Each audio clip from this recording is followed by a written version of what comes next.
Hey there, welcome to My Green Pets. I'm William Green.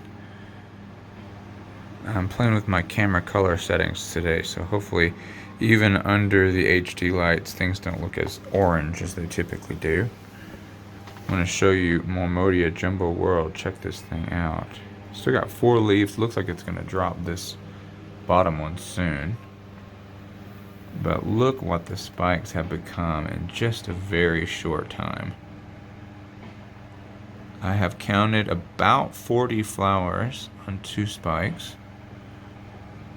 And I am super excited about it. Definitely the best bloom on 2 spikes this thing has ever done.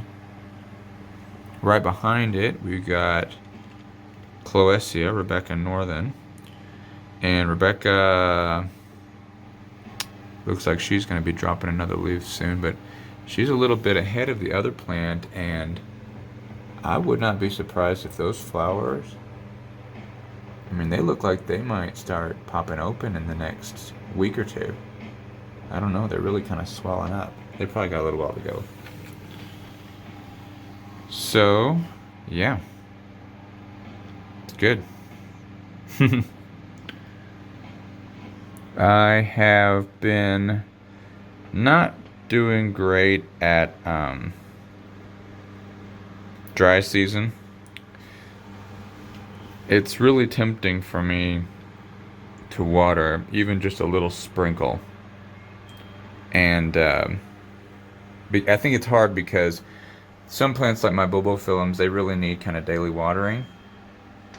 And while I'm spraying, I'm just like, well, I'll go ahead and spray this one too, and spray this one too. So I think as a result of that, maybe, because I still am using a teeny tiny bit of fertilizer, just a tiny bit, when I mix it in with distilled water, it ends up being like 90 ppm. So it's very little, but it, I think, is because these plants they're in plastic pots. I have them over here where they get more air. The fan blows right down this way, and so I can water them every day. But I think what I'm doing is I'm getting enough nitrogen into their system, even though it's a tiny bit, that they're starting to break buds. Oops.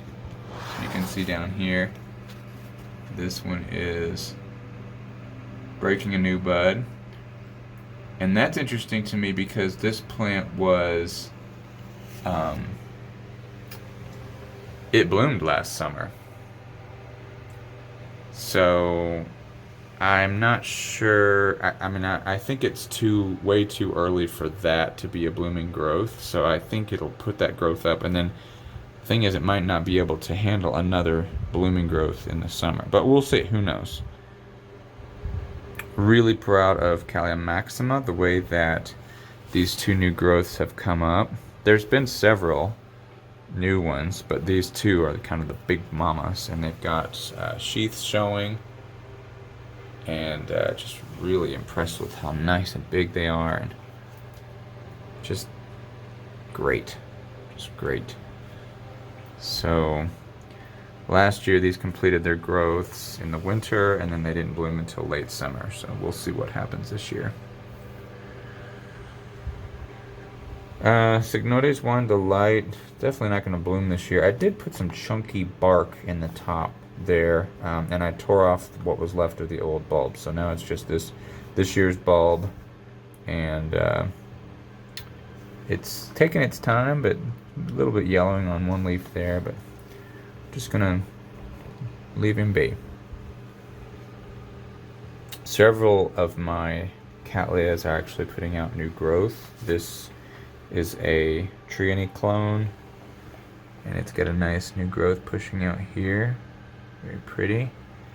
This labiata semi-alba is putting out a huge new growth. Really excited about that. That's from Carter and Holmes. My Bulbophyllum medusae has actually got 2 new growths. One here and then one over here. Pushing out. Then of course the seedlings are just growing like they do. The little seedlings, I guess the other ones are seedlings too, but these are tiny seedlings. this Cattleya hardiana kind of had a difficult summer, but it is, you can see, got new roots putting out everywhere, and then it's got a new growth pushing out the bottom as well there. So that is great. Hopefully that next leaf will be even bigger than this one.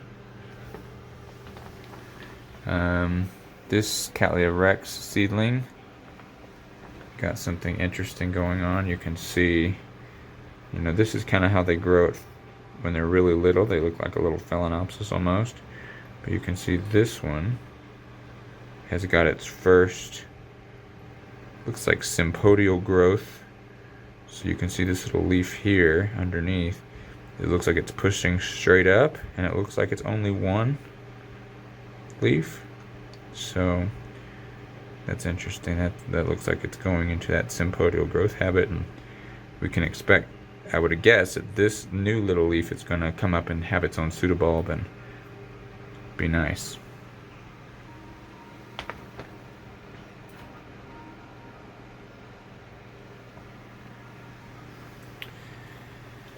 What else we got? Oh, this Bulbophyllum croceum was a gift earlier this year, actually last January, and it has got what looks like 3 spikes.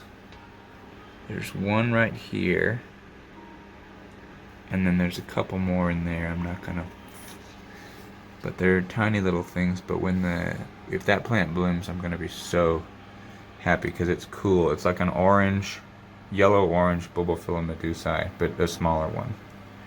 It's pretty cool.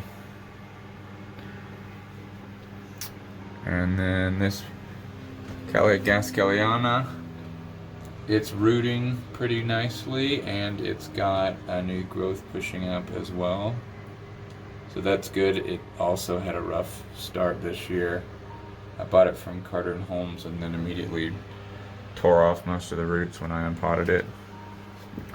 So it looks like it's going to recover okay. About it. Still got some little bitty seedlings here, but they seem to be doing all right. Green root tips are a good thing. I feel like the leaves were a little brighter green color a few months ago. Now they kind of look a dark green, but I'm guessing, I don't know, I'm not going to get too upset. See how it's kind of yellowish on the leaf there, but they're still growing out. Pretty exciting. These guys are mounted and they're just growing right along, putting out new roots. Look at those green roots there. Nice, huh? This plant, Cattleya José Martí, just don't understand. The bulbs used to be so fat and round, and now they're quite shriveled. But look at the roots. I mean, look at the roots this thing is putting out. It's not like it doesn't have any roots. So I've got 3 theories. One is, the worst is there's some kind of, it's got like a fusarium infection that's keeping the plant from taking up water. That's worst case scenario. I don't have anything to suggest that on the outside. That's just a guess of what might be going on the inside. Second theory is that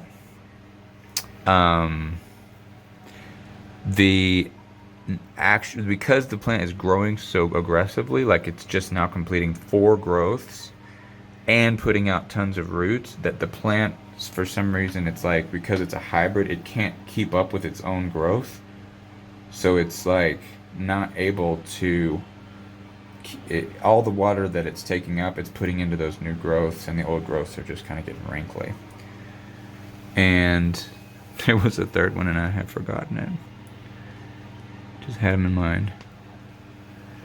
But at night, when I put a light behind the sheath, there is something really tiny in the bottom there. So I would be super excited if this thing is going to bloom this year. It's really big, beautiful, floofy white flowers with a nice fragrance. That would be a wonderful thing to enjoy in the wintertime. Seed pods on Cattleya rex. This one's enormous. Looks like something you'd find in the produce section. This one's a little smaller, but this was a first bloom seedling, but I went ahead and pollinated it. I think we'll know in the next couple months if they're going to go all the way. Because last year I had one in late winter, it just started to turn yellow. It was done. It was not going to make seed. If they're going to make seed, they go for at least a year. Well, I should say they go for around a year. If you want dry seed. If you want green seed, I think you can harvest earlier, but I like going dry seed because I think you have better chances. Jessie Lee's still in bloom. One petal looks like it's kind of going before the other petals, but the fragrance is still nice. I actually read an article about how to describe fragrance, and it was interesting because it had you just thinking about fragrance the way that you think about taste, I guess, and also about just like visual things. And it gave you lots of adjectives, and it was interesting. So I kind of took out Jessie Lee and was trying to describe her fragrance, and I was thinking it's strong, kind of vanilla, but citrus, like lemon. And when I say citrus, I mean like if you've ever smelled orange or lemon flowers, there's a sweet and yet something more, something deeper. But it's a really enchanting fragrance. It's like I said, it's very deep, rich, luxurious, sweet. Just really smells nice. I want to get better at describing fragrances because I feel like, I was talking to Steven the other day, like fragrance is a big part of why I grow orchids or why I grow the ones that I do. But it's a shame, we often say, too bad, you guys can't smell what we were smelling. But I think if we could do a better job of describing it in general, it would be helpful for everybody. I feel like taste and scent are two senses we don't really give a lot of, at least not average everyday people. We don't really give a lot of thought to, and I think that is evident in the fact that we don't have a lot of words to describe the way things smell or taste, or we can only like relate it to something else, like this smells like that, or it smells like this other thing. But like describing a smell as musty or as aggressive or sultry, I mean, there's lots of ways to describe fragrance. Anyway, so I'm going to try to get better at that. And that's it. This is where a lot of my attention is right now. I take a picture every day on my Instagram story. It is just unbelievable how these plants transform from just top growth, and then suddenly these little bumps push out and turn into these massive spikes. So cool. Alright guys, thanks for stopping by, and I will see you next time on My Green Pets. Have a good one. Bye.